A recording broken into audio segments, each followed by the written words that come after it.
आइए जानते हैं बिहार की 25 छोटी बड़ी खबरों को सिर्फ 5 मिनट में। उससे पहले आप इस वीडियो को किस जिले से देख रहे हैं कमेंट करके जरूर बताएं।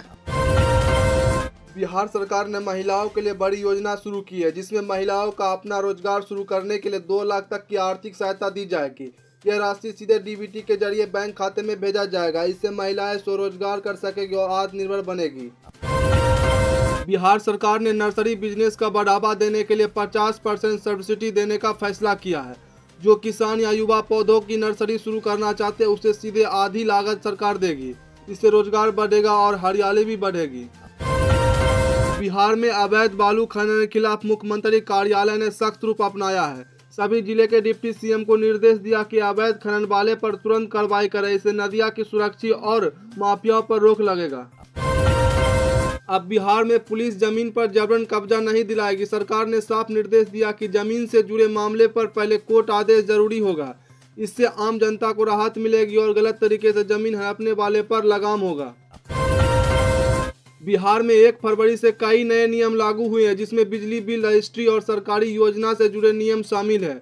इन बदलावों का सीधा असर आम जनता पर पड़ेगा, इसलिए सभी लोग को नए नियम पर जानकारी होना जरूरी है। पटना में अब बांस घाट को जेपी गंगा पथ से जोड़ने के लिए 4 लाइन सड़क बनाई जाएगी। इससे ट्रैफिक की समस्या कम होगी और लोगों को आने जाने में सुविधा मिलेगी। इस परियोजना से राजधानी के विकास में बड़ा कदम माना जा रहा है। बिहार सरकार ने बेरोजगार युवाओं के लिए रोजगार भत्ते की राशि बढ़ा दी गई है। जहां पहले 1000 रुपया मिलते थे, अब 2 लाख तक की सहायता दी जाएगी। इससे युवा खुद का काम शुरू कर सकेंगे और नौकरी पर भी निर्भर रहेंगे। रेलवे ने बिहार के 3 नई रेल लाइन बिछाने की मंजूरी दी है। इसमें ग्रामीण इलाकों को शहर से बेहतरीन कनेक्टिविटी मिलेगी। व्यापार, शिक्षा और रोजगार के नए रास्ते खुलेंगे और युवाओं को काफी सुविधा मिलेगी। अब बिहार में 10 लाख रुपए से महंगी जमीन या मकान खरीदने पर पैन कार्ड देना अनिवार्य होगा। सरकार का कहना है कि इससे काले धन पर रोक लगेगी और जमीन की फर्जी लेन देन भी कम होगा। बिहार के 47 सरकारी स्कूल में हाईटेक बनाया जाएगा। इस स्कूलों में स्मार्ट क्लास, डिजिटल बोर्ड और आधुनिक लैब की सुविधा होगी।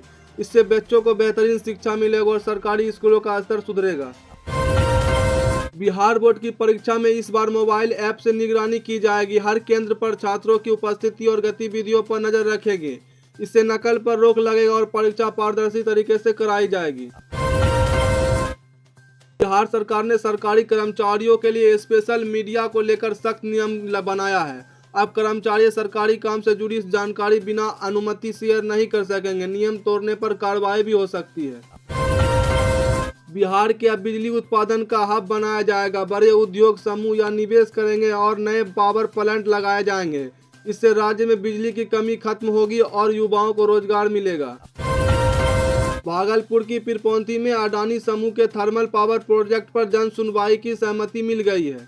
इस परियोजना से हजारों लोगों को रोजगार मिलेगा और बिहार की बिजली जरूरत पूरी होगी। सरकार अंचल कार्यालयों को कामकाज की समीक्षा करेगी। जमीन दाखिल, खारिज और प्रमाण पत्र से जुड़े मामलों में हो रही देरी की कार्रवाई होगी। इससे आम लोगों को सरकारी दफ्तरों के चक्कर कम लगाने पड़ेंगे।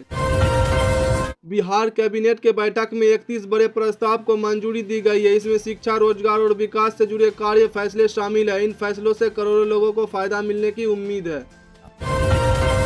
बिहार सरकार ने आने वाले साल के लिए 3.80 लाख करोड़ रुपए का बजट अनुमान लगाया है। इस बजट में शिक्षा, स्वास्थ्य, रोजगार और इंफ्रास्ट्रक्चर पर साख ध्यान दिया जाएगा। बिहार सरकार के नए फैसलों से बिहार के करीब 33 लाख छात्रों को फायदा होगा। छात्रवृत्ति, डिजिटल शिक्षा और नई योजनाओं से छात्रों को पढ़ाई में मदद मिलेगी और उनको भविष्य बेहतर होगा। बिहार के 261 शहरों में कूड़े का संकट बन गया है। कूड़ा प्रबंधन योजना सही तरीके से लागू नहीं हो पा रहा है। इससे लोगों को गंदगी और बीमारियों का खतरा बढ़ रहा है।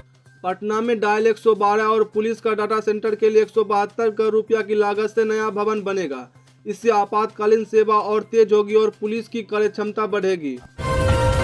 सोने के दामों में अचानक बड़ी गिरावट देखी गई है। कुछ ही मिनटों में 23,000 रुपये तक की कीमत कम हो गई। इससे सोना खरीदने वाले के लिए यह अच्छा मौका माना जा रहा है।